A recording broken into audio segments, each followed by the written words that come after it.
रहीम। इन्होंने सिर्फ शेलिंग नहीं की, इन्होंने वाटर कैनन में जहरीला केमिकल मिला के नहीं जलाया, बल्कि ये स्ट्रेट फायरिंग की है।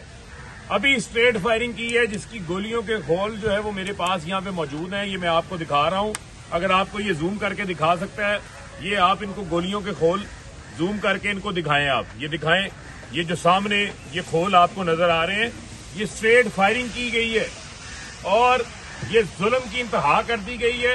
इस जुल्म का जो है वो इनको हिसाब देना पड़ेगा।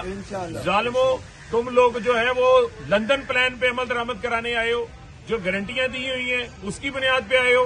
इमरान खान को कत्ल करवाना चाहते हो, जेल में डालना चाहते हो, ये लंदन प्लान है। शर्म करो, अवाम इसके खिलाफ निकली, ये जुल्म के खिलाफ सरापा एहतजाज है। और ये किया, ये गोलियां चलाई हैं, अपने लोगों के ऊपर चलाई हैं, निहत्ते लोगों के ऊपर चलाई हैं। शर्म आनी चाहिए। इस जुल्म का तुमसे हिसाब लिया जाएगा।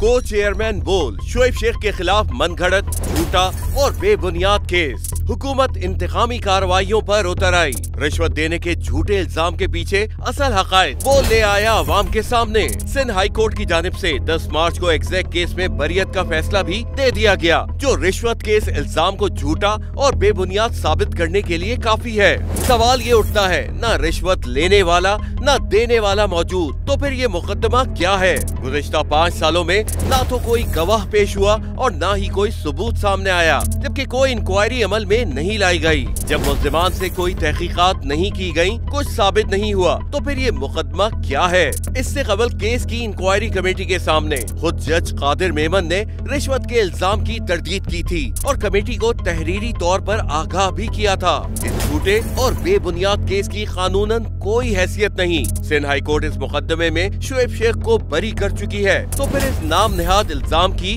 कानूनी हैसियत क्या है? बोल इंसाफ का मुंतजिर है।